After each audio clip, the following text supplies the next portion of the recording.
Get out of my ring before you embarrass yourself. Oh. I just want to compete. Get out of my ring. Marcus Webb said it the way a man says something he has never had to repeat, like the sound of his own voice was enough, like the room would simply rearrange itself around his certainty. He didn't shout. He didn't need to. He was standing behind the registration desk at the Memphis Open Combat Sports Invitational, surrounded by cameras, surrounded by the electric hum of 4,000 people filling a downtown convention hall on a Saturday morning in July. And when he looked at the young woman standing in front of him, he tilted his head slightly and let the words land the way he intended them to. Get out of my ring. He flicked her registration form off the desk with 2 fingers. The paper slid off the edge, spun once, and settled on the floor between them. The woman, Simone Carter, 28 years old, 122 pounds, looked at the form on the floor. She looked at it for exactly 3 seconds. Then she bent down, picked it up, smoothed it against her thigh, and placed it back on the desk. She didn't say anything. Marcus stared at her. Around him, people had begun to notice. Phones were already coming up. Someone to his left nudged someone else. A camera operator for his own YouTube crew shifted instinctively, tracking the angle. "Are you deaf?" Marcus said louder now. He needed the volume for the cameras. "Look at you. You come in here dressed like that, carrying that." He gestured at her worn gym bag, the kind that had been washed so many times the logo was almost gone. "And you think this is a place for you?" He leaned forward, dropping his voice to something almost gentle, which was worse than the shouting. "You smell like where you came from, sweetheart. And I don't mean that as a compliment." Laughter, nervous at first, then louder, rolling through the people nearest to the desk. Simone Carter looked at him, not through him, not past him, directly at him, the way you look at something you are trying to understand, the way a person looks when they are storing information and will not need to retrieve it for a while, but will not forget it either. "I just want to compete," she said. Her voice was calm. Not practiced, calm. Not the kind of calm that is brittle underneath the real kind. The kind that comes from having been through things that would have broken a different person and having come out the other side still standing. Marcus's jaw tightened. He hadn't expected that. He had expected tears or rage or a quick exit. Those were the options his experience had given him for moments like this. A woman, this small, this quiet, standing in front of him, in a gym bag that belonged in a donation bin, registering for a tournament he had spent 3 months branding as his personal coronation. She was supposed to flinch. She did not flinch. He spat near her feet. Not on her shoes, he was not quite that reckless, but close enough that the meaning was clear. Compete. He straightened up, smiled at the cameras. "You won't last 5 seconds against me. Not 5. He said it like a joke. He said it because the cameras were rolling, because 80,000 people would see this before midnight, because the moment had arrived gift-wrapped, and he had no intention of letting it pass without maximum impact. Simone Carter looked at him one more time. Then she looked at the registration form in her hands. She turned it over, checked that it was filled in correctly, and laid it back on the desk with the quiet final motion of someone completing a task. 10 seconds. That was all she was going to need, but she didn't know that yet, and even if she had known, she would not have said it out loud. That was not who she was. It would take 2 days for the world to understand who she was. This is that story. Memphis in July does not apologize for itself. The heat settles into the concrete at night and does not leave. By 5 in the morning, the air outside the apartment complex on Lamar Avenue already carries weight, the kind of weight you feel in your lungs before you've fully woken up, the kind that tells you today is going to be a long day before the day has technically started. Simone Carter's alarm went off at 4:45. She was already awake. She had been lying on her back in the dark for 11 minutes, staring at the water stain on the ceiling that had been there since before she moved in, running the numbers in her head the way she did every morning. The dialysis center bill, the insurance copay, the pharmacy pickup. Deshawn's appointment on Thursday. She would need to leave work early, which meant a shift trade, which meant she owed Marcus from the laundromat a favor she didn't want to owe. The numbers always balanced. That was the thing about Simone Carter. The numbers always balanced even when they shouldn't have, because she made them balance through sheer will and the refusal to let anything slide. She got up, made coffee, packed Deshaun's medication in the small labeled bags she prepared every Sunday night, laid out his breakfast oatmeal, specific berries his dietary restriction allowed the small glass of approved juice. He wouldn't be up for another 2 hours, but it would be there. By 5:30, she was at the VA hospital on Union Avenue, clocking in for her opening shift as a nursing assistant. She changed beds, administered morning medication. Reminders helped patients with mobility exercises, charted everything precisely. She knew the names of every patient on her floor and the name of every family member who visited regularly. She knew which patients had trouble sleeping and which ones needed the window blinds angled a specific way in the afternoon. She had never been late in 3 years, not once. At 2:15 in the afternoon, she clocked out, took the bus to the south end of town, clocked in at the Speed King laundromat at 3. 12 hours a day, 6 days a week. Minimum wage at one job, barely above it at the other. She never complained. Not to co-workers, not to Deshaun, not to Miss Ruth, their elderly neighbor, who checked on Deshaun while Simone worked. Not to anyone. She had nothing to complain about in her accounting. She had her brother. She had her health. She had her training. She had a roof. People had less. Deshaun Carter was 19 years old. He was funny, the kind of funny that surprised you. Dry and observational, the kind you didn't see coming until it landed and you couldn't stop laughing. He was doing his GED coursework online between dialysis sessions, slowly, steadily, without drama about it. He drew really well, as it turned out, strange, intricate architectural sketches that he never showed anyone except Simone and Miss Ruth. He had been on dialysis 3 times a week for 3 years. His kidneys had begun failing at 16. The doctors had called it rare. The doctors had called it aggressive. The doctors had told Simone, pulling her into a hallway outside his hospital room when she was 25 and barely keeping both jobs, that a transplant was the only long-term solution. The Surgery Prep and Donor Coordination Fund, $11,500 upfront, before insurance would process the rest. Simone had calculated the number that night, sitting on the floor of Deshaun's hospital room with a legal pad, and had not cried.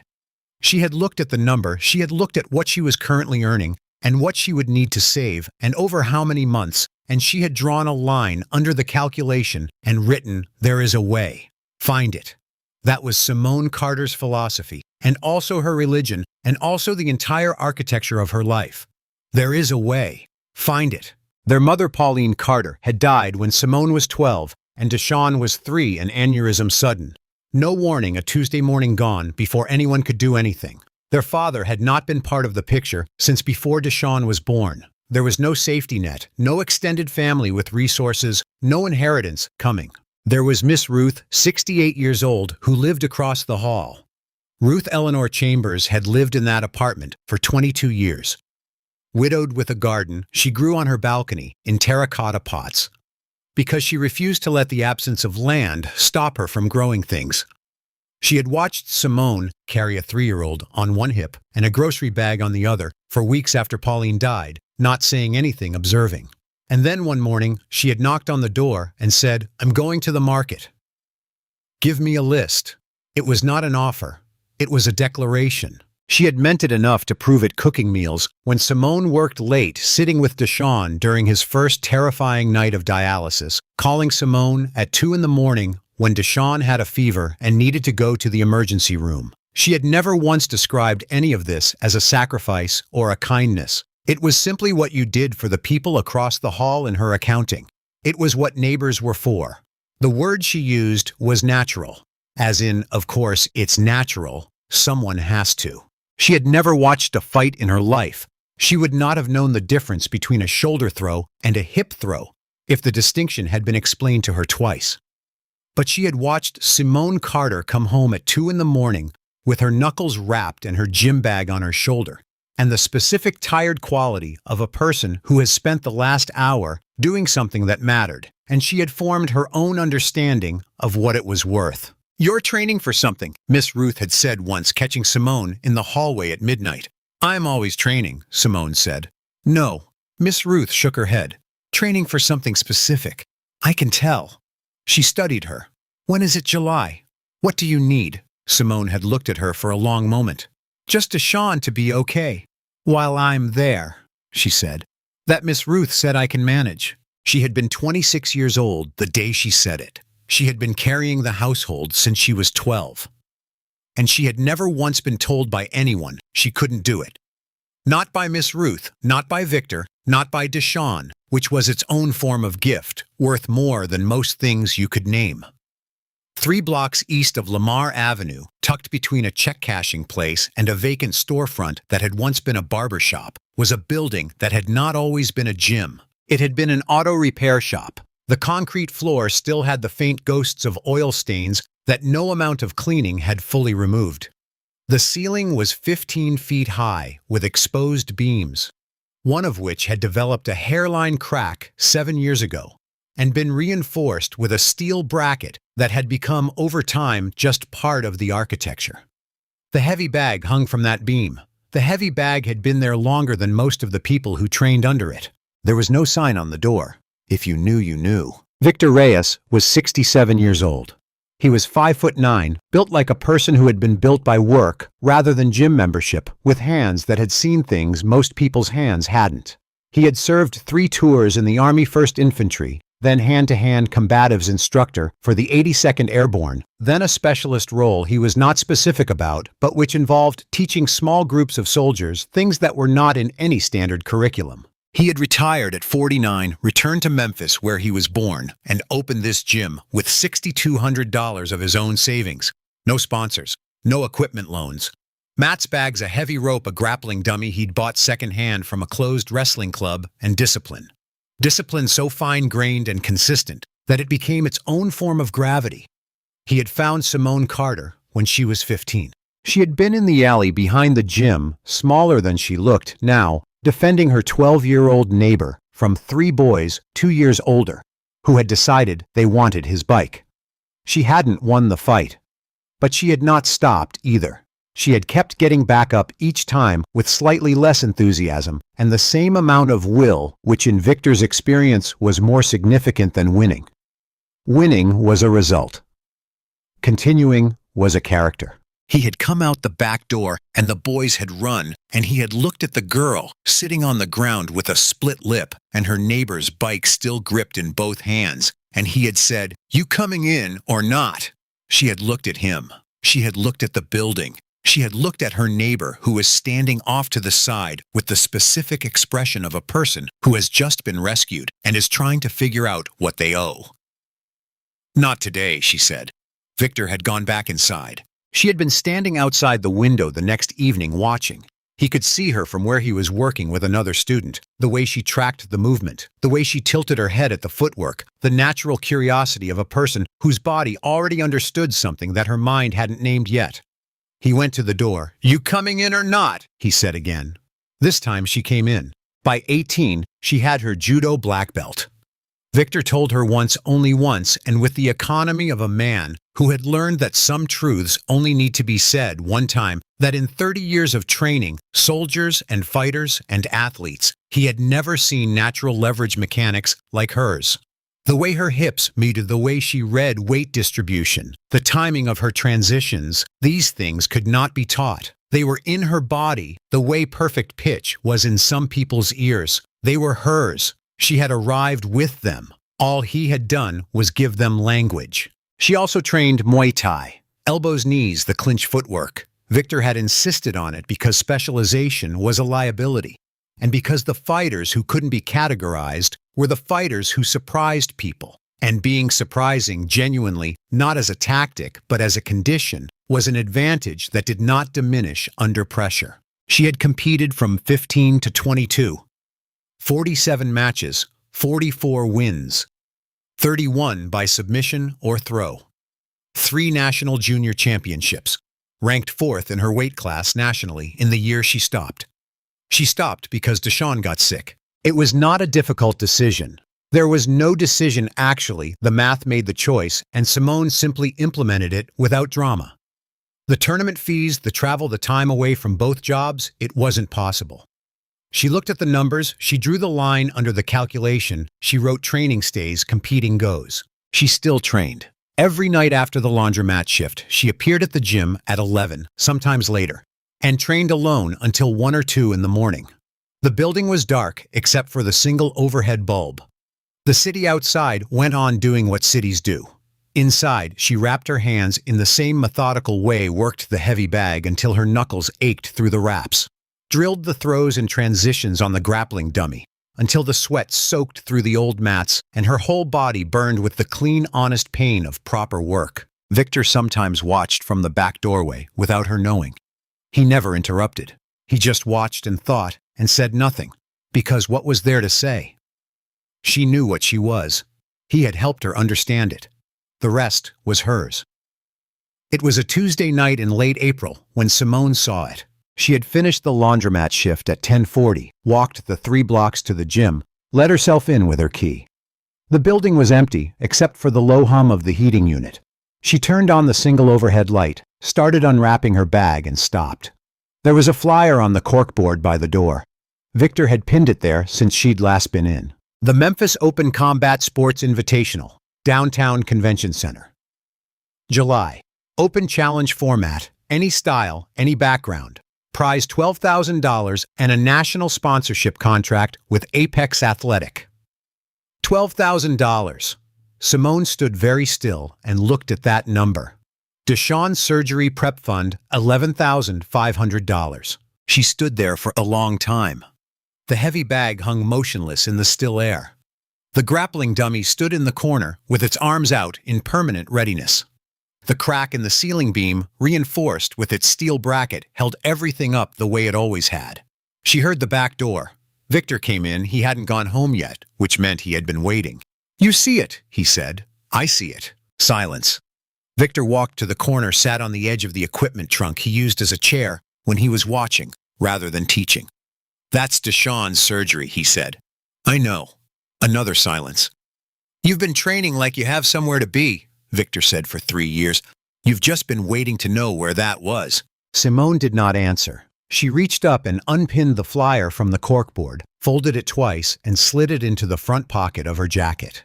She stood there with her hand on the pocket for a moment, feeling the folded paper through the fabric. Then she turned toward the heavy bag. She trained until 2:15 that morning.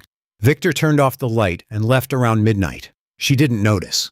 3 months later, she would walk into the convention hall on a Saturday morning in July and put a registration form on a desk, and a man with 820,000 subscribers would flick it onto the floor, and she would pick it up, because she had already decided what this was, and no one else's opinion of her had any bearing on the outcome.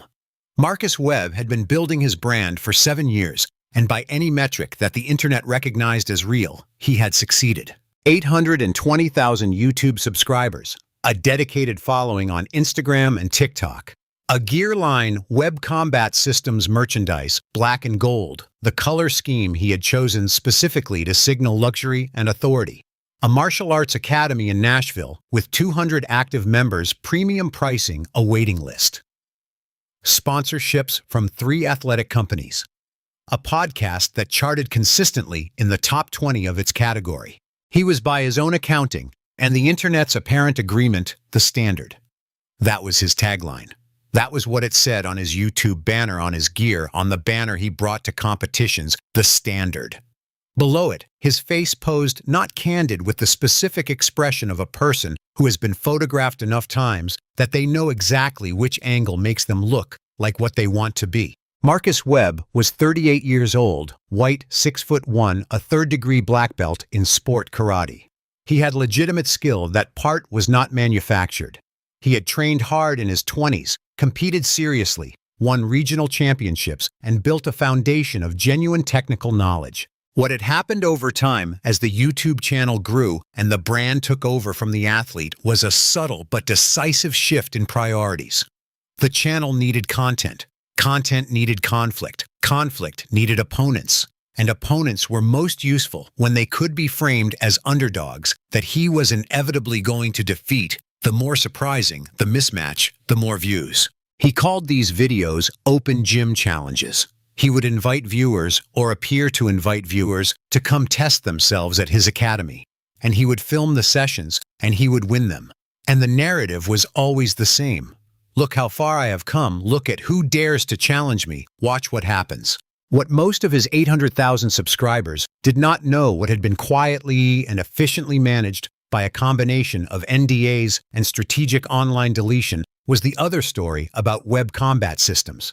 The one where female students complained of being systematically excluded from advanced training. The one where a student sustained a serious shoulder injury during a challenge session and was coached by the academy staff to tell the insurance company it happened during warm-ups. The one where 3 different former male students had separately described a pattern of public humiliation that crossed the line between competitive training culture and something that deserved a different name. The NDAs it held, so far. Marcus arrived at this Memphis Open in a black SUV with tinted windows. He had 2 assistants, a camera operator for his primary channel, and a separate phone setup for behind-the-scenes content for his Patreon. His warm-up gear was custom velvet tracksuit, black and gold, his initials on the chest. His actual competition gear was pressed and perfect. He moved through the convention hall like a man who had pre-negotiated his own entrance, which in fact the event publicist had been contacted by his manager 2 weeks prior with a specific request about where he would be positioned during the opening ceremony. He held court at his warm-up area. Fighters came to him. Photographers circled. A few younger attendees asked for photos. He smiled in all of them.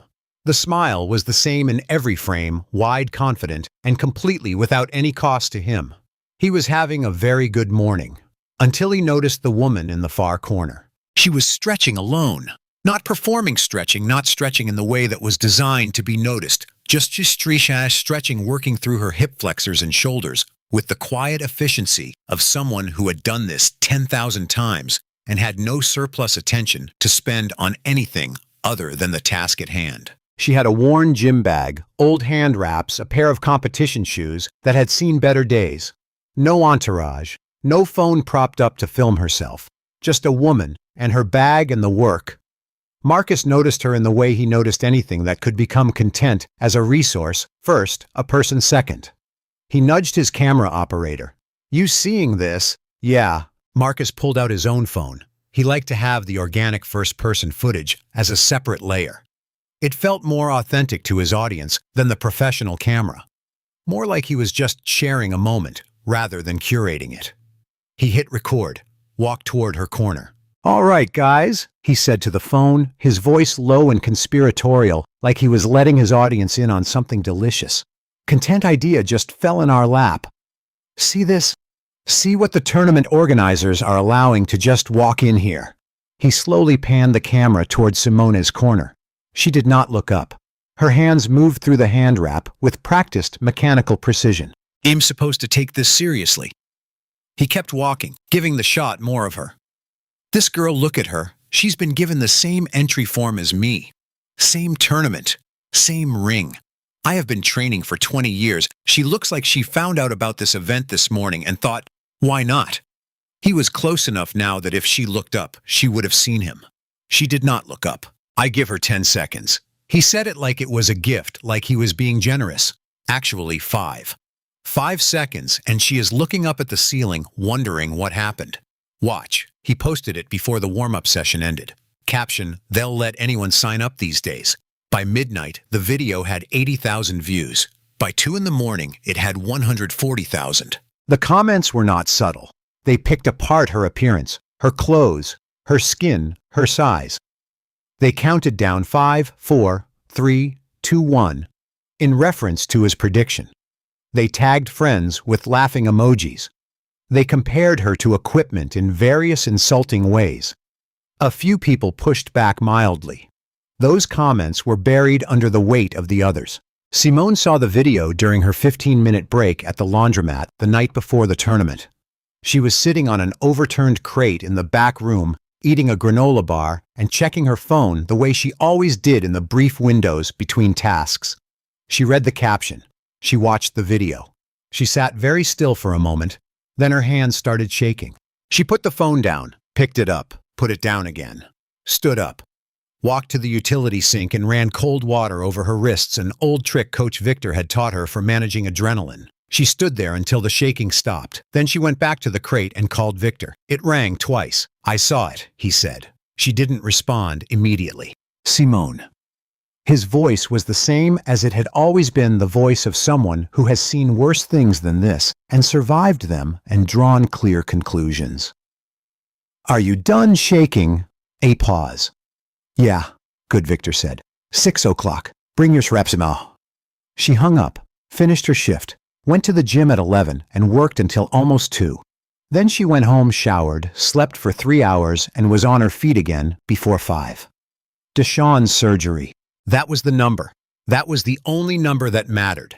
The tournament bracket was posted online at 7 in the morning, the day of the event. Marcus's manager called him at 7:08. "You see the women's division bracket?" "No, why? Pull it up." Marcus set down his coffee, opened the app, found the bracket. He scanned it. His name. And next to it, in his weight class, which was the same as Simone Carter's, because the tournament used body weight, not gender, for the initial seeding in the open challenge format, her name. He stared at it for a long moment. Then he laughed. He laughed long enough that his camera operator looked up from the other side of the hotel room. "She's in my division," Marcus said, still laughing. "This isn't a fight. This is content. This is the best content I've had in 6 months." He called his managers back within the hour. He had a plan: promote the bracket across every platform, frame the matchup as the inevitable conclusion of yesterday's video, sell it as the moment the online confrontation became real. His manager called the venue publicist. The publicist called the media coordinator. By 9 in the morning, 3 local sports blogs had already published pieces about the matchup using screenshots from Marcus's video and a headshot he provided. There was one person in the building who had seen the bracket and had a different reaction. Harold Briggs had been running the Memphis Open for 11 years.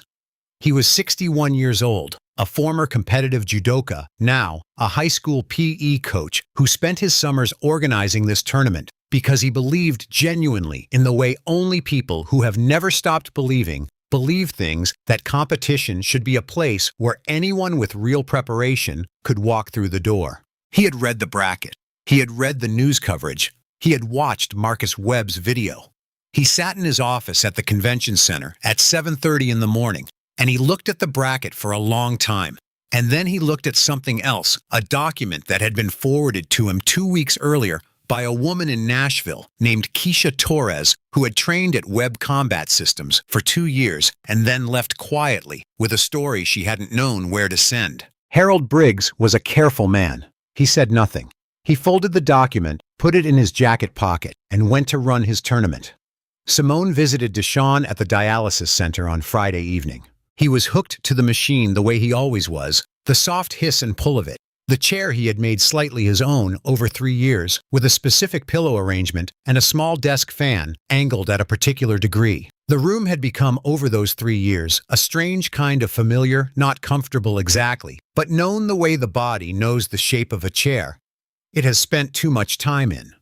Deshawn had put up 2 small prints on the wall opposite his chair, with the nurse's quiet permission, a cross-section diagram of the Golden Gate Bridge's cable system, and a hand-lettered card from Miss Ruth that said only, "We are still here." His sketchbook was on his lap, but he wasn't drawing. He was watching her. "You're quieter than usual," he said. "I'm always quiet. You're quieter than that." She sat in the chair beside him. She had brought his dinner in a container. The right foods, the right portions, the small, precise acts of care that she had been performing for 3 years without ceremony or annotation. She set it on the tray table and looked at her hands in her lap. She had been thinking about the video since she saw it. Not continuously, she had work to do. She had shifted functions as she always did, but in the background, the way a sound you cannot stop hearing becomes part of the texture of the air around you. She had thought about it during the hospital shift, during the bus ride, during the walk to the dialysis center. She had thought about Marcus Webb's voice, the way it was calibrated for the camera, the way he had walked toward her corner with his phone raised, and the way the 800,000 people who followed him had responded. She looked up. There's a video, she said. A guy. He made a video at the tournament today during warm-ups. About me. Deshaun was already reaching for his phone. She watched his face as he found it and watched it. His jaw tightened in the specific way it did when he was trying very hard not to show the thing he was actually feeling, a habit she had watched him develop from boyhood, the effort to protect her from his pain because he knew she was already carrying enough. He set the phone down without a word. Deshaun, I know. He said it quietly. His name is Marcus Webb. He has 800,000 subscribers. I know who he is. A pause. I've seen his channel. He did one last year with a... He stopped. It doesn't matter. He looked at her directly. You're going to win, aren't you? It wasn't quite a question. I'm going to try, Simone said. No. He shook his head slightly. That's not what I asked. You're going to win. She was quiet for a long moment. Don't do it for the money, Deshaun said. I know that's what this is. I know that's why you registered. But don't fight for the money tomorrow. Don't fight for me. He looked at her steadily, this 19-year-old with a sketchbook full of buildings he would design someday, and a kidney that was failing him at a pace that had no schedule and never asked permission. Fight because he needs to be wrong about you. Simone looked at her brother for a long time. Then she said, those aren't separate things. He thought about that, slowly, like a person turning something over to look at every face of it. Then quietly, no, I guess they're not. She stayed until 8, drove home in the gathering dark, stopped at the gym. It was late past 10:30, and the building was empty, but she had her key. She turned on the single overhead bulb, wrapped her hands, and worked for 45 minutes. Not hard. Careful, deliberate drilling the transitions, the hip mechanics, the timing. Working the grooves deeper, giving the body what it already knew one more time so that tomorrow it would not need to think. When she was done, she sat on the edge of the mat for a few minutes, looked up at the cracked beam with its steel bracket, still holding. She packed her bag and went home. Victor was already there when Simone arrived at the convention center at 8:15.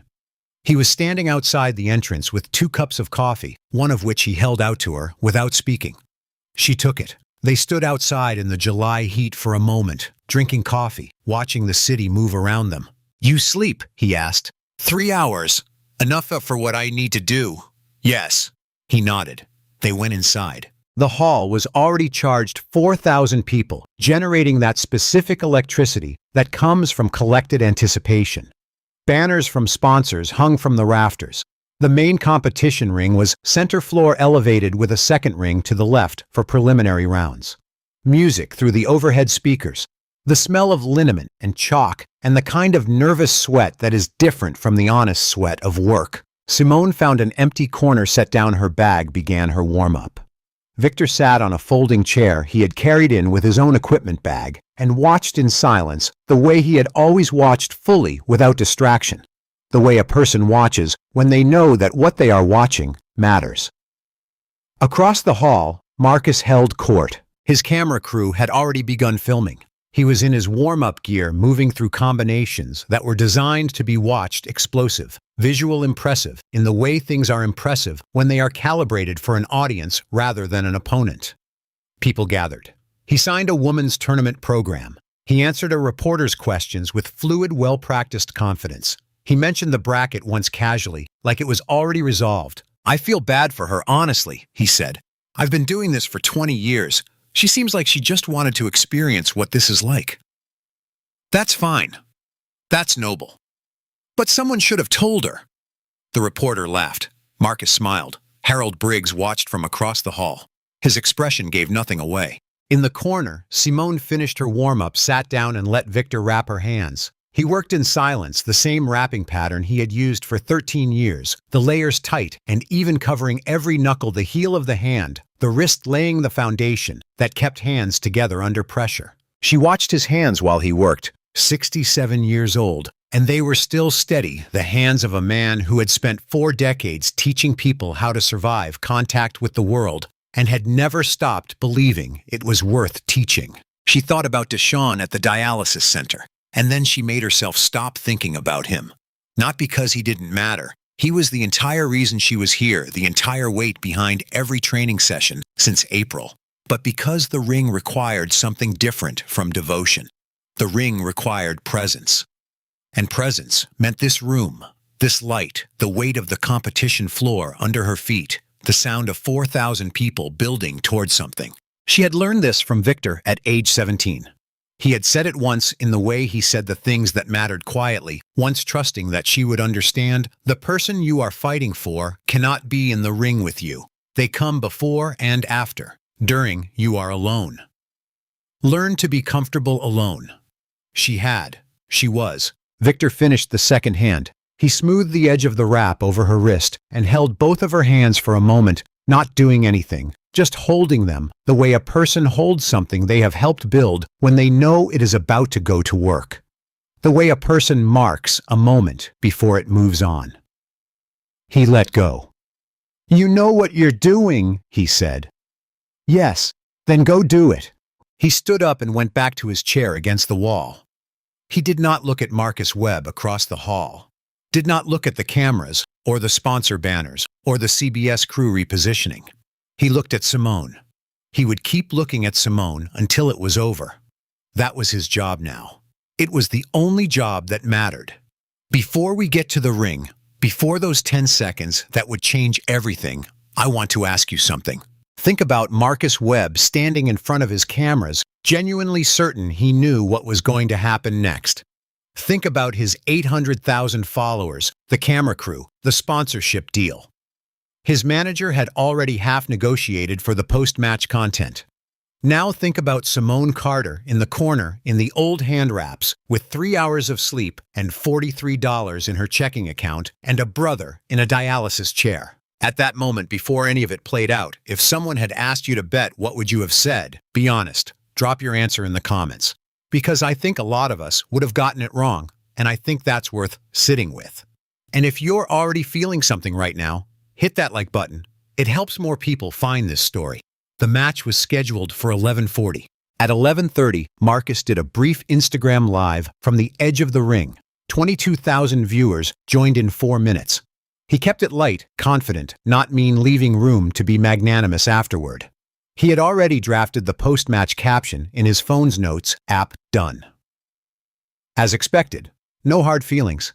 He had written it in the elevator on the way down from his hotel room this morning, certain enough about the outcome that preparing the victory text in advance felt less like hubris and more like efficiency.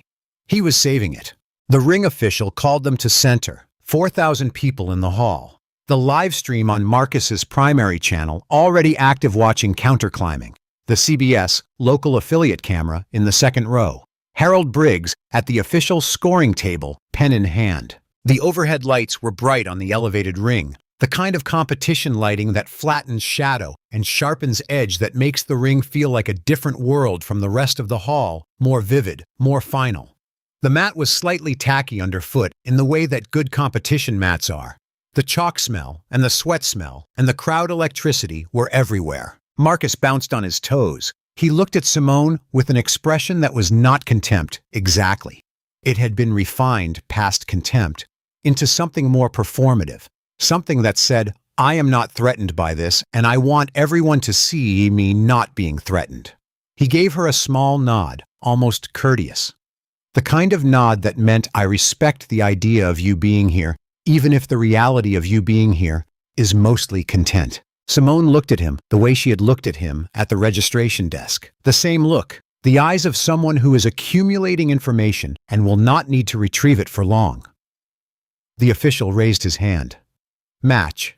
Marcus opened with a sharp front kick, not full power, designed to measure distance and create visual content, the kind of strike that looked impressive on camera and covered his advance.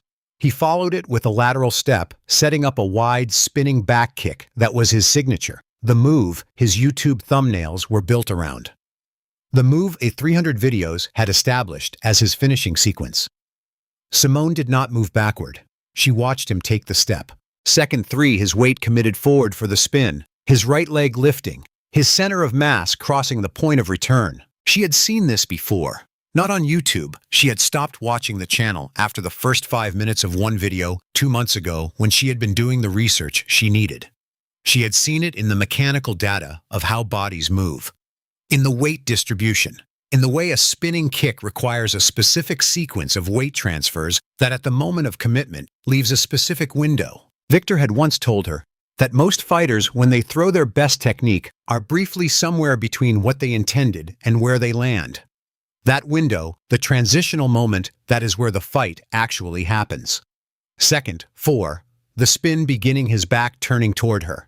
Second 5, Simone moved. Not toward him, diagonally inside his arc to his left, where the spin would carry him away from, rather than toward her. Her right hand found his right wrist as his arm swept past. Her left hand found the collar of his gi. Not grasping, not fighting, just arriving with the accuracy of someone who has rehearsed this in the dark 10,000 times. Her hips dropped. The mechanics were these. She turned her left foot out, 45 degrees, bent her knees, dropped her center of mass below his, and then drove upward through her legs while her shoulders rotated through the same arc his body was already traveling. She did not fight his momentum. She borrowed it. She took the energy of his spinning kick and added direction and magnitude to it. Ipon seoi nage. A full shoulder throw, the kind that begins and ends in less time than it takes to describe. Seconds 6 through 8. Marcus Webb, 820,000 subscribers. The standard traveled a full arc through the air. Second 9, he hit the mat. The sound was not the sound of a person falling. It was the sound of a system stopping. Sharp, total final. The mat absorbed impact it had absorbed 1,000 times before, but had never absorbed quite like this. Simone released his wrist, stepped back, stood straight. She looked at him once from where she was standing, the way you look at something that has been resolved, that has been completed, that no longer requires your attention. And then she turned and walked toward her corner. She did not raise her arms. She did not look at the cameras. She did not look at the crowd. She did not look at Marcus Webb's camera crew, who were standing at the side of the ring with the specific expression of people whose narrative has just been taken from them and who have not yet figured out what to replace it with. She walked to her corner, sat down, and began unwrapping one hand. The silence in the hall lasted approximately 4 seconds. Then it broke. Marcus did not get up for 11 seconds. Not because he was injured. He wasn't, not seriously. The mat had done its job, but because the body requires a moment when the mind has been interrupted so completely. He lay on the canvas and looked up at the banner over the main ring, his own sponsor's banner, black and gold. The standard, and he had approximately 11 seconds of being a person without a plan. He got up. He stood. He looked at the scoring table. He looked at Harold Briggs, who was recording the result in the official log with a pen that moved at the same measured speed it always moved. The ring official raised Simone's hand. Marcus did not contest it. He stood with his arms at his sides and waited for it to be done. The crowd was still going, not all of it, not the universal approval of an audience that has been given something clean and simple, but the substantial building sound of people who have just seen something they didn't expect and are still processing what it means. Victor Reyes at the wall 20 feet away closed his eyes. Not in relief, it had never been a question of relief, not for someone who had watched her train for 13 years. He closed them in the specific way of a person who is marking a moment, who is saying to themselves, "This is the one. This is the one we carried all that way." He opened his eyes. He picked up his equipment bag. He walked toward Simone's corner. The CBS crew was already pivoting. The field producer was saying something into her earpiece. The camera swung to Simone, who was working on the second-hand wrap, now her fingers methodical, her face composed. A producer crouched beside her. "Can we get a few words?" Simone looked up. "2," she said. The producer adjusted. "Go ahead." "I trained." A pause. He didn't prepare. That was all. She stood up, picked up her bag, thanked Harold Briggs at the scoring table, a quiet thank you meant for him alone, and walked toward the exit corridor with Victor beside her. It was 11:52 in the morning. She had a laundromat shift at 3. Someone had been standing close enough with a phone. Not the CBS crew, not Marcus' own camera. A bystander, one of the 4,000 who had caught the full exchange from the side. The throw, the landing, the walk away. Clean angle. Steady hands. Good light. It was online by noon. By 2 o'clock, it had 500,000 views. By the end of the day, 2.3 million. Marcus's team noticed this. Before Marcus did, they had been managing his social presence for 3 years and they had alerts set for mentions. His manager called him at 12:15. "You need to post something. I'm aware. The video is all ready. I know what the video is doing. I was there." He posted at 12:30, not video text with a photo of himself from an earlier match controlled and posed. Lost to a fluke. One throw and one exchange is not a fight. Techniques like that land in a lucky moment, not in a real match. She got one off. Rematch when she actually learns to fight. Watch this space. He put the phone down. The internet responded the way the internet responds when a man who has spent 7 years building his brand on the idea that he is the standard loses decisively in 10 seconds and calls it a fluke. The ratio was immediate. The stitches, the quote posts, the side-by-sides of his pre-match confidence, and the clip of the throw. The people who had watched his pre-match video, saying 5 seconds now, watching the actual 5 seconds plus 5, in which Simone Carter had ended it. And then something else happened. People started trying to find out who Simone Carter was. She had no social media, no YouTube channel, no competition archive with her name attached. Nothing. She was a ghost. And the absence of her, the fact that she had walked into that ring from nowhere without branding or followers or a hashtag, and had done what she had done and had walked out again without posting anything about it. This was its own kind of proof. The mystery deepened the story faster than any press release could have. Marcus Webb called it a fluke. One throw. Lucky moment. Lucky. Here is my question for you, and I want you to think about it carefully. If you had trained for 13 years, if you had spent the last 3 years working 2 jobs to fund your brother's medical care, if you had shown up to a tournament where a man with 800,000 followers publicly humiliated you, and then you had won cleanly in 10 seconds, what would you have done next? Would you have said something, taken out your phone, posted the moment, owned it, made sure everyone knew your name? Simone Carter walked to her corner and unwrapped her hands. She had a laundromat shift at 3. Drop your answer in the comments. And if this story is doing something to you right now, share it with someone who needs it. Sometimes a story like this arrives at exactly the right time for the right person. Subscribe our channel so you don't miss the ones that come next. Claire Nakamura was a staff writer at the Memphis Dispatch, the kind of alt weekly that survives on institutional stubbornness and the people who still believe that local journalism is a form of emergency services. She was 29, 5 years at the paper, and she had spent those 5 years covering exactly the kinds of stories that were not covered adequately anywhere else: housing displacement, education, funding gaps. The specific and largely invisible ways that a city could chew through its own people without ever quite making the front page. She had seen the video that morning like everyone else, but what caught her attention was not the throw. It was the 2 things that came after: the way Simone Carter walked away without looking back, and the complete absence of any online identity. She went to the tournament. It had ended by the time she arrived, but Harold Briggs was still there finalizing the records. She had met Harold before he had been a source for a piece on amateur athletics funding 2 years ago. She asked him about Simone Carter. He looked at her for a moment. Then he said, "Talk to her coach." Victor Reyes did not have a phone she could reach him through easily. No social media, a number listed in an old community athletics directory that he answered on the 3rd ring. She explained who she was. He said, "Come to the gym." She came at 6 that evening. Victor made coffee on a hot plate in the back of the gym. He opened a storage box she would later describe as the most meticulously organized filing system she had ever seen in a non-legal context, and took out a folder. Inside, Simone Carter's competition record. 47 matches organized chronologically, each one annotated in Victor's handwriting. The junior championships, the national ranking certificate, the newspaper clipping from a local paper that had covered her 3rd title, a brief article on page C4 that misspelled her name as Simmons. Claire went through it slowly. She asked a few questions. Victor answered them. Why did she stop? Her brother got sick. What kind of sick? Victor looked at her steadily. The kind that needs surgery she can't afford without this tournament prize. Claire set down her pen. She was competing for the prize money.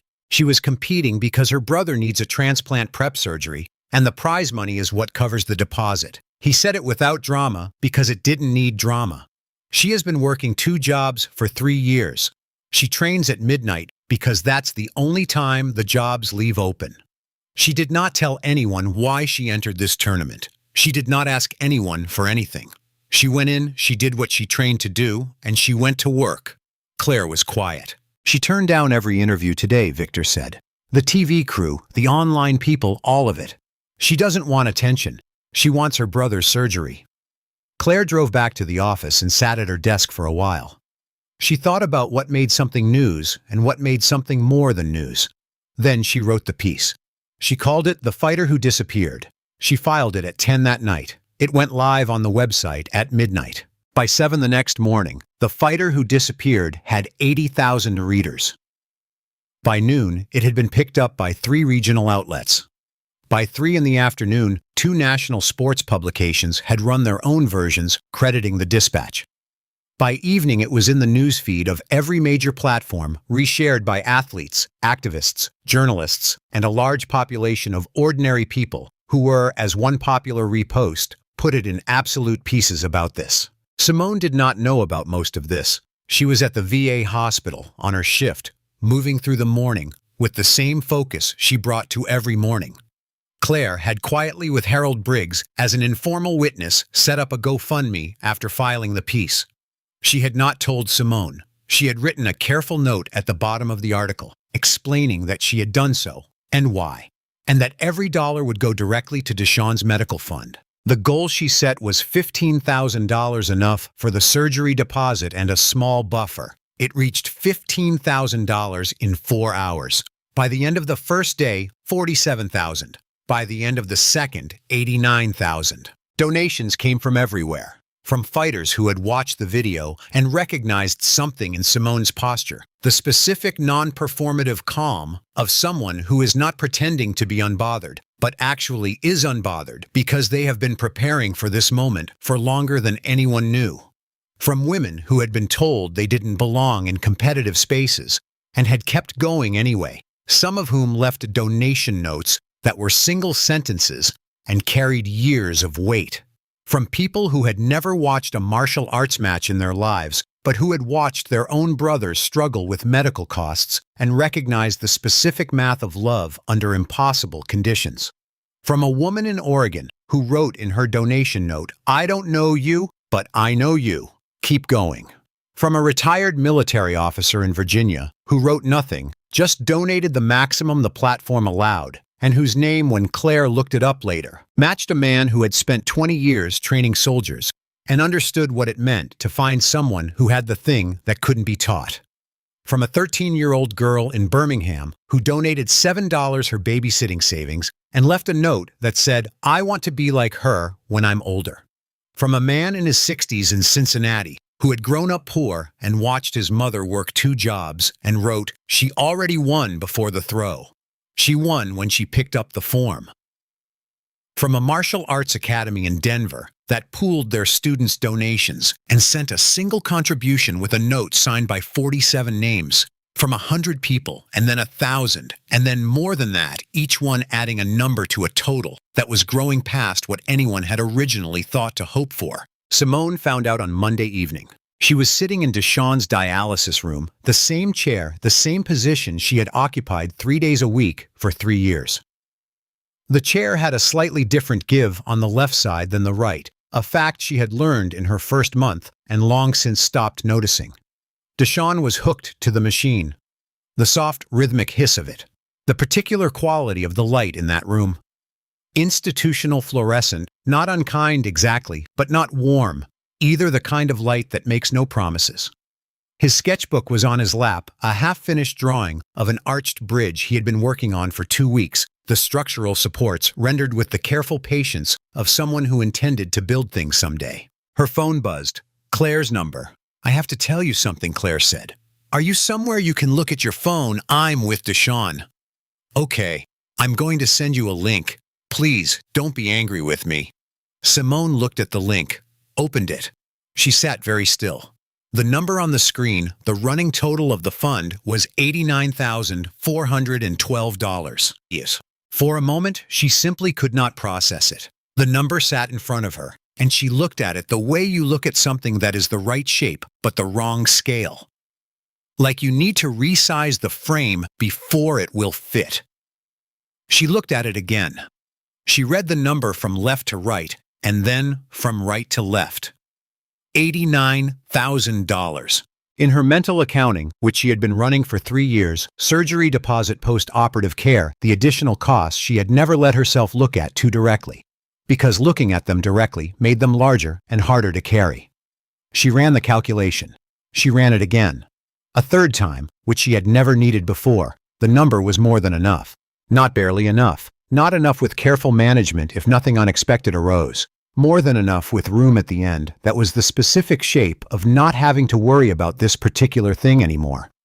She looked up at Deshawn, who had been watching her face since she opened the link because he could read her face better than anyone alive, because he had been reading it since he was 3 years old, and she was the only person he had. He leaned over and looked at her screen. A long silence. "Simone," he said quietly. She couldn't speak. She was doing the math. She was always doing the math. It was how she moved through the world. The surgery deposit, the additional costs, the months of post-operative treatment, the gap she had been carrying in her chest for 3 years that she had never named because naming it was a luxury she couldn't afford, and here it was named in numbers by 89,000 strangers who had watched a clip and read an article and decided to act. The gap she had been carrying had a number, and the number had been filled. Simone Deshawn said again, "I see it," she whispered. "It's enough." She nodded. She couldn't say anything for a while. Deshawn reached over with his free hand, the one not connected to the machine, and held her wrist. Not her hand. Her wrist, the way you hold someone when you need them to feel that the ground is still there. They sat like that for a long time. The machine hissed and pulled. The fluorescent light made no promises. The sketchbook lay open to the unfinished bridge. Outside the dialysis center, the city moved through its Monday evening.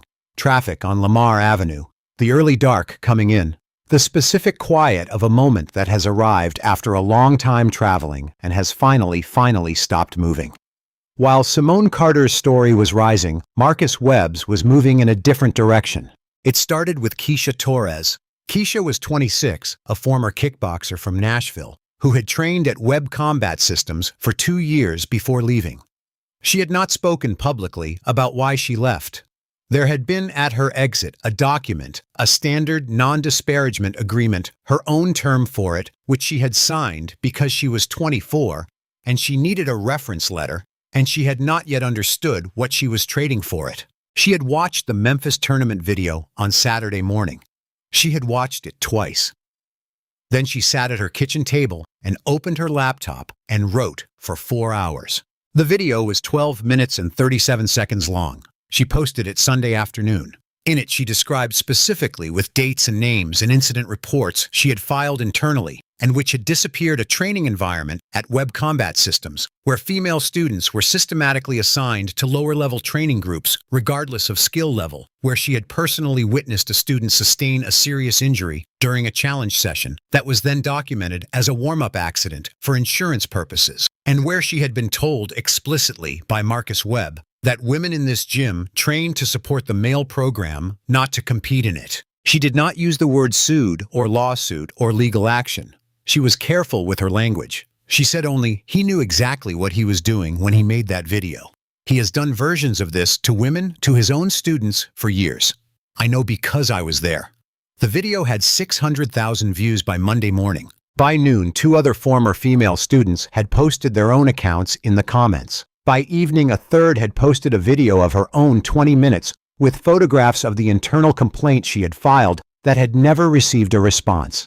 Marcus posted a response on Monday evening, carefully worded, clearly drafted by his PR firm, using phrases like, "I take these concerns seriously, and I am committed to creating a safe environment, and these accusations do not reflect the training community I have built."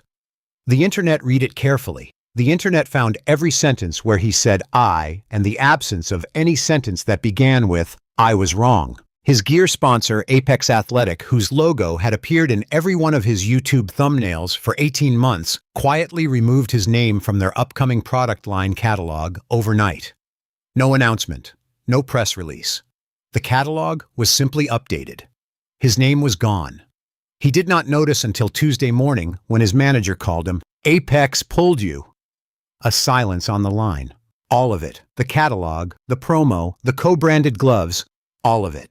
No statement. Marcus stared at his phone for a long moment. What do we do? His manager was quiet for a beat too long. I need to think about that, he said finally. Keisha Torres had signed a non-disparagement agreement 2 years earlier. She signed it because she was 24 and she needed a reference letter and she didn't fully understand what she was giving up.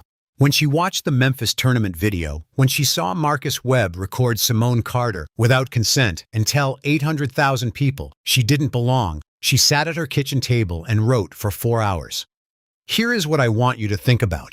What does it cost someone to speak up? Not in theory, in practice, in their actual life, their actual career, their actual safety. Keisha knew what she was risking. She did it anyway. Has there been a moment in your life when you had to decide whether the cost of speaking was worth it? What did you do? Tell me in the comments. And if this story is the kind of thing you want more people to see, please share it, because stories like Keisha's matter most when they reach the people who need to hear them. Subscribe our channel. We'll be here. On Wednesday, Marcus Webb announced a lawsuit. He posted about it himself, which his PR firm had advised against, but which he did anyway, because he was a person who needed to be seen acting rather than reacting. The suit filed by his attorney named the Memphis Open Combat Sports Invitational as defendant, citing inadequate safety protocols and failure to properly categorize competitive divisions. The language was careful. Simone Carter's name did not appear in it, but everyone understood. Harold Briggs received the filing notice at his desk on Wednesday afternoon. He read it through cover to cover twice. He set it down. He picked up the phone and called the tournament's legal counsel, who was also his brother-in-law, who had been waiting for this call. The press conference Harold held on Thursday was not announced in advance. He simply appeared at the convention center, stood at a podium in the main hall, and read sentence by sentence from Marcus Webb's signed entry agreement. He read the release of liability for competitive injury. He read the acknowledgement of understanding of tournament rules. He read the non-discrimination clause. He read the conduct policy, specifically the section regarding public statements about fellow competitors. At the end, he set the papers down. Mr. Webb signed every document voluntarily, Harold said. Every single one. He was provided copies. He had the opportunity to have counsel review them. This lawsuit will go nowhere. He paused. Additionally, he said, I have referred Mr. Webb's conduct during competitor registration on Saturday morning to the Tennessee State Athletic Commission for formal review. The relevant footage has been preserved and provided. He did not say anything else. He gathered his papers, thanked the reporters, and went back to his office, where he sat for a while with the folder he had been carrying in his jacket pocket since the week before the document from Keisha Torres, and thought about the 11 years he had spent building a tournament that was supposed to be a place where anyone with real preparation could walk through the door. He allowed himself one moment of satisfaction. Then he went back to work. The Tennessee State Athletic Commission held its formal hearing 6 weeks after the tournament. The hearing room was not large, a municipal conference space, beige walls, fluorescent lighting. The kind of room designed to process things efficiently rather than dramatically. Long folding tables arranged in a rectangle. Chairs with thin cushions. A water pitcher that no one refilled after the first hour. The smell of recycled air and paperwork that had been copied recently. Marcus arrived with his attorney, 2 aides, and the specific posture of a man who has been told by his legal team to be very careful today. He had been briefed extensively. Do not speak unless addressed. Do not react visibly to anything. Do not give the commission any footage they can use, which in this context meant any expression they can note in the record. The velvet warm-up suit was gone. He wore a gray suit that was slightly too large in the shoulders, purchased apparently for an earlier and slightly larger version of himself. He looked like he was wearing someone else's confidence, and it did not quite fit. His attorney was a man named Douglas Fern, competent and expensive, who had spent 20 years in sports law and knew precisely how these hearings worked and precisely what was possible, and more usefully, what was not. He had told Marcus on the drive over, "The goal today is not to win. The goal today is to limit." Marcus had not found this reassuring. The commission chair was a woman named Patricia Holt Williams.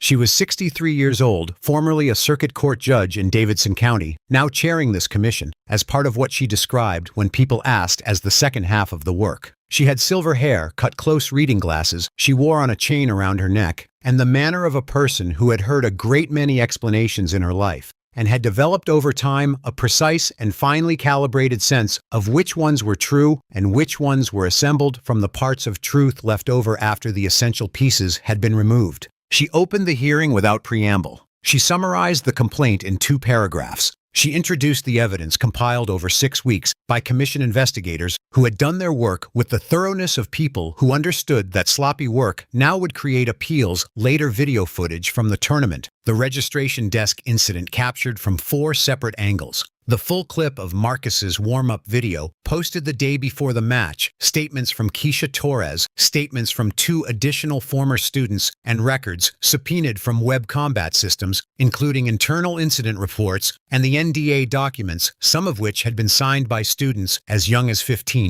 She read the NDA Keisha Torres had signed aloud. Every word. The room was quiet while she read. Not the quiet of boredom or patience. The quiet of attention, the kind that accumulates weight as it continues. The NDA was 3 pages, 17 paragraphs. Several of the paragraphs were in language that was technically standard and practically designed to be difficult to parse, the kind of language that sounds legal and means don't speak. Patricia Holt Williams read all of it at the same measured pace, and when she finished, she set it on the stack of documents in front of her and looked up. And for one moment, her gaze passed across Marcus Webb's face. He did not look away. His attorney had told him not to look away. But the looking was the look of a man who is holding a position rather than occupying it. 3 additional former students testified. The first 2 were women in their mid-20s who spoke carefully, referencing notes, describing a specific and consistent pattern rather than isolated incidents. The third was a 17-year-old girl. She had been 15 when she trained at the academy, whose parents had not known about the NDA she had signed during what they believed was a standard waiver process. She was calm in the way that people are calm when they have prepared extensively and have decided that what they are about to do matters more than their comfort. She read from notes. She did not look at Marcus once, not once during the entire time she spoke. When it was Marcus's turn, Douglas Fern spoke at length. The word context appeared 11 times in the prepared statement. The word mistake appeared once. The word sorry did not appear at all. Patricia Holt Williams listened. She took notes in the precise shorthand she had developed over 4 decades of courtrooms and hearing rooms.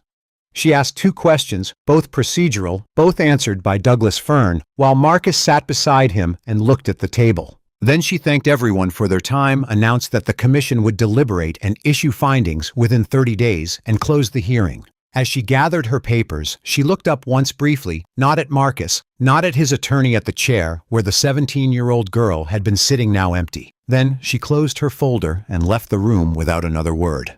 Marcus sat in his chair for a moment after the room began to empty. His attorney was already packing his briefcase, discussing next steps in the measured tone of a man calibrating expectations. Marcus was not listening.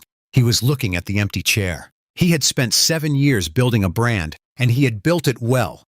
And the brand had told him consistently, and with the reinforcement of hundreds of thousands of subscribers, that he was the standard. That the room arranged itself around him. That the people who disagreed were simply wrong. He looked at the empty chair where a 15-year-old girl had once signed a document she hadn't understood. He had no new content for this moment. He had nothing at all. The commission's findings arrived in 22 days. Marcus Webb's coaching certification was suspended pending a full investigation into Webb Combat Systems safety practices and documentation. The Academy's insurance coverage was referred to the State Insurance Commissioner for review based on evidence of falsified incident reports. The formal findings included a public censure for conduct at the Memphis Open, the registration desk incident preserved on video, documented entered into the permanent record of his professional history. Webb Combat Systems closed within 6 weeks of the hearing. Not because the commission ordered it closed, because the insurance review found the falsified reports. No carrier would provide coverage, and without liability coverage, no reputable facility would rent them space, and without space, there was no academy. The machinery of consequence once set in motion did not require any single dramatic moment. It simply proceeded. His YouTube channel lost 220,000 subscribers in 30 days. Not all at once, it happened in waves, each wave triggered by a new development. The hearing, the insurance finding, the closure.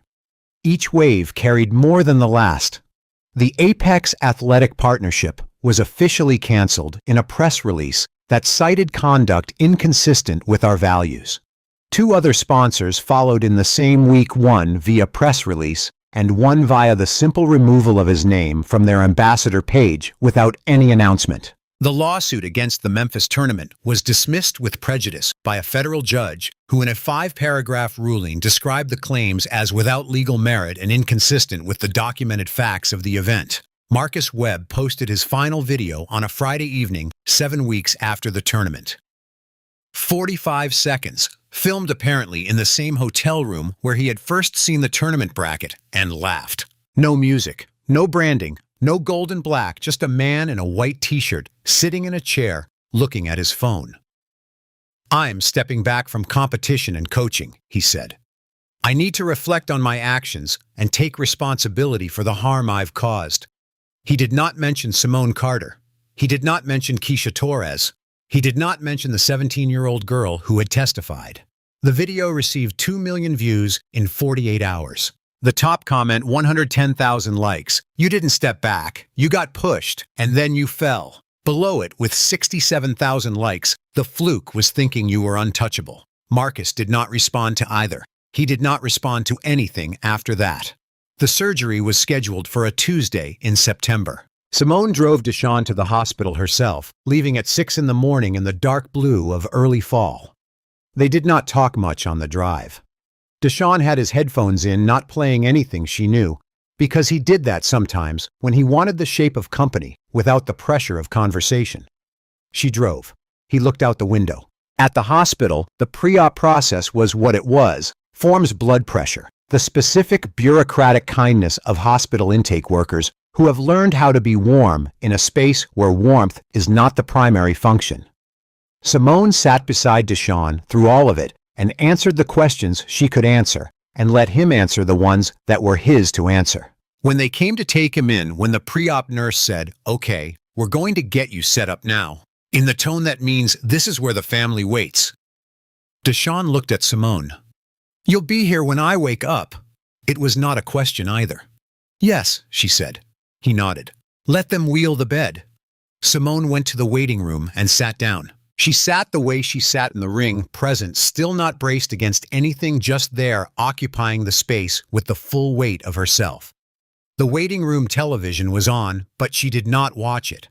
Other families came and went. A child slept on the chair across from her, sprawled the way children sleep, arms and legs at unconcerned angles. Victor arrived at 9:15 without being called. He came through the waiting room door with 2 coffees, sat down next to her, handed her one, and said nothing. They sat together for 4 hours. The surgeon came out at 1:48.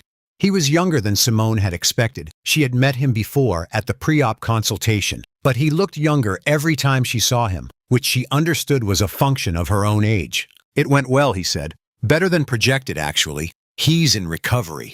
Hez asking for you."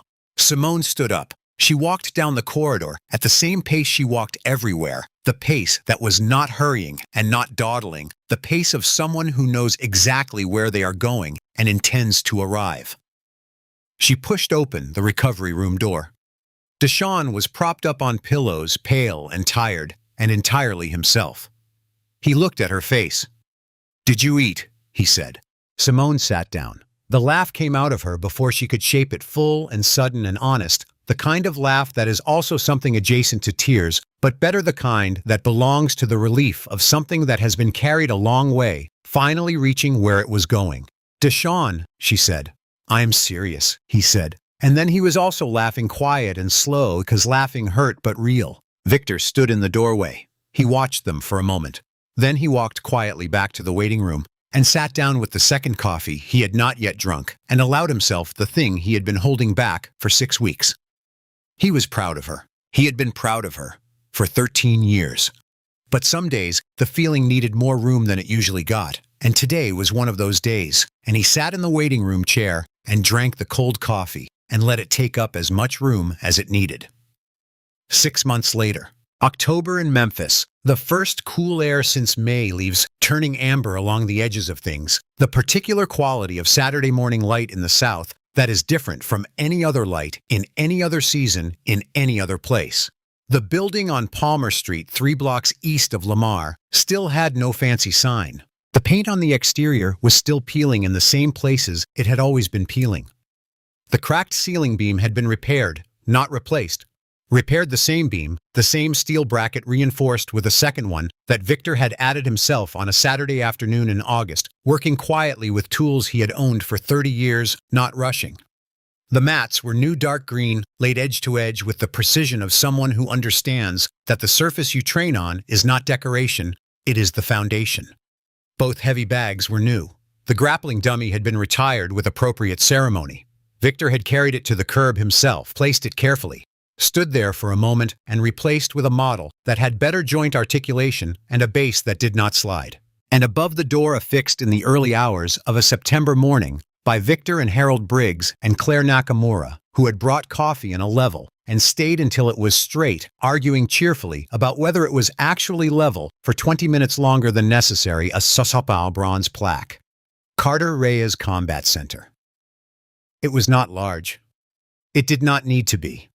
Inside, 22 girls stood in 3 rows, ages 12 to 17, different sizes, different backgrounds. Some who had come because their mothers had read Claire's article, some who had come because a friend had come, some who had come because they had seen the video and recognized in Simone Carter's posture under that registration desk something they had felt themselves and never had a name for. All of them in plain white GEs, all barefoot on the new mats. Some of them looked nervous. Most were trying not to show it, which Simone recognized immediately, because it was something she had done herself on a curb outside this building 14 years ago, watching through the window while trying to look like she wasn't watching. She stood at the front of the room and looked at them, all 22 of them. She took her time. First thing she said, 22 pairs of eyes. This is not about hurting people. Her voice was the same voice she had used at the registration desk, the same voice she had used in 2 sentences to the CBS crew. Calm, direct, unhurried by the need to be heard, because the substance was enough. What you learn here is about knowing deep in your body, not in your head, in your body, that nobody can make you feel like you don't belong unless you let them. A girl in the front row raised her hand. She was 13, thin arms, crossed the way arms cross when a person is holding themselves together. She had a precise, watchful quality that Simone recognized immediately and completely. What if they're bigger than you? Simone looked at her. She looked at her the way Victor had once looked at a 15-year-old on a curb with a split lip holding someone else's bike. The way that said, I see you, not the outside of you, the actual thing. They will be, Simone said. Almost always. That is not the point. Then what's the point? Simone walked to her. She crouched down to eye level the way you meet someone where they are rather than asking them to come up to you. The point is that you get back up. She said it quietly, just for her, not for the room. Every time. No matter what they say, no matter what they do, no matter how many people are watching or not watching, you get back up. And you keep getting back up. And eventually she paused. They run out of ways to keep you down. The girl uncrossed her arms. Just slightly. But enough. Victor stood in the doorway with his arms folded, watching, not smiling in his usual way, but in the other way. The one that he reserved for things he had hoped for without letting himself fully hope for them. The classes were free, every Saturday. funded by donations that had arrived from everywhere after the GoFundMe strangers who had watched the clip parents, who had read Claire's article fighters, who had shared their own stories under hashtags that had taken on a life well beyond any single event. A campaign that Simone had not asked for had raised $68,000 in 3 weeks. Every dollar had gone to the gym equipment insurance, a part-time assistant instructor, a scholarship fund for girls who couldn't afford their own gear. She had not taken a dollar of it for herself. Deshaun was doing his post-operative recovery drawing in his sketchbook from a chair in the apartment, getting stronger week by week. Miss Ruth had started coming over for dinner on Sunday evenings, the three of them eating at the small kitchen table in the quiet, specific warmth of people who have been through something hard together and have come out the other side still intact. One Sunday, Miss Ruth had held Simone's hand across the table and said, "Your mother would have understood. She would have understood exactly." Simone had not been able to say anything for a while, but she had not looked away. 3 weeks after the Carter Reyes Combat Center opened, Harold Briggs called Claire Nakamura with a question. Had she heard of anyone else who wanted to do something like this? She had, as it turned out, 2 people in Atlanta and 1 in Baltimore, all of whom had been following Simone's story, all of whom had their own gyms or their own spaces and their own communities of young women who needed what Victor had given Simone 22 years ago. An open door, no tryouts, no judgment, just you coming in or not.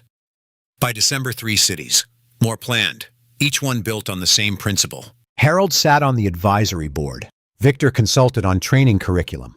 Claire wrote a piece for a national publication about what it meant that the thing that had started it all, a 10-second throw by a woman with a worn gym bag and 3 hours of sleep, had become something that couldn't be contained in a highlight clip, couldn't be thumbnailed, couldn't be turned into content by anyone who hadn't been there in the full weight of it. Some things, she wrote, are not designed for the audience. Some things happen for the people who need them to happen, and the rest of the world can watch if it wants. But the watching is beside the point. Miss Ruth came to the gym once. Harold pushed her wheelchair to the edge of the mats on a Saturday morning in November, when the first cold had arrived, and the class was the biggest it had been, yet 31 girls, the 3 rows spilling into a 4th. Simone was demonstrating the hip rotation at the center of Ippon Seoi Nage, the throw that had ended a man's career, in 10 seconds now being handed across to a 12-year-old who was paying attention with her whole body. Miss Ruth watched for a long time. Victor stood beside her without speaking. "She's teaching them the same thing you taught her," Miss Ruth said finally. "I didn't teach her most of it," Victor said. "I just opened the door." Miss Ruth was quiet. "She opened the door herself," she said. "You just made sure the building was there." Victor thought about that. "That's the job," he said. Across the mats, Simone's voice patient and exact. "Feel where your weight is. Don't fight their weight. Borrow it. Add direction to it." The 12-year-old tried it. Caught the angle wrong. Started again. Simone waited. Again she said, "You have time." Tanya Carter never went back to competition. She didn't need to. What the Memphis Open had given her was not a title, not a ranking, not a credential. It had given her the surgery fund and the clarity. The clarity that the thing she was best at was not performing it, was not executing it in a ring for the cameras and the scoring tables, but passing it on. The mechanics, yes. But underneath the mechanics, the thing Victor had given her that was harder to name and more important. The belief that the room belongs to you if you are willing to do the work. Every Saturday morning, 22 girls, sometimes 30, sometimes more, walked through a door with no fancy sign and learned to fall without getting hurt, learned to stand back up without losing balance, learned to breathe when everything around them said to stop breathing. Being underestimated, Simone told them once, is not a wound. In the right hands, it is the sharpest weapon in the room. The girl in the front row, the 13-year-old with her arms crossed, had been there every Saturday since the first one. She had stopped crossing her arms after the 3rd week. She had started staying after class to drill the hip rotation on the grappling dummy, the way Simone had once stayed alone in the dark after midnight, paying the work its due. Simone had noticed. She hadn't said anything about it yet. She was waiting for the right moment. The right moment would come. It always did. If this story moved you, if something in it reached through the screen and touched something true about what you've carried or what you've seen, drop a comment below. And tell me about a time someone underestimated you, or a time you surprised yourself. I read every single one, and sometimes the comments are better than the story. Share this video with someone who needs it. I mean that specifically. Think of one person right now who is in the middle of something hard and doing it without asking anyone to notice. This one's for them. And if you haven't already subscribed our channel, hit the bell, because there are more people like Simone Carter in this world than anyone knows, doing the work in the dark, waiting for the moment the room is finally ready to see them. Well, keep telling their stories. Thank you for watching this story with us. Stories like this one don't ask for much. They just ask you to pay attention. And the fact that you stayed until the end, that you were here for all of it, means more than we can say. Simone Carter didn't do what she did for recognition, but she deserves to be known. We're glad you know her now. See you in the next one.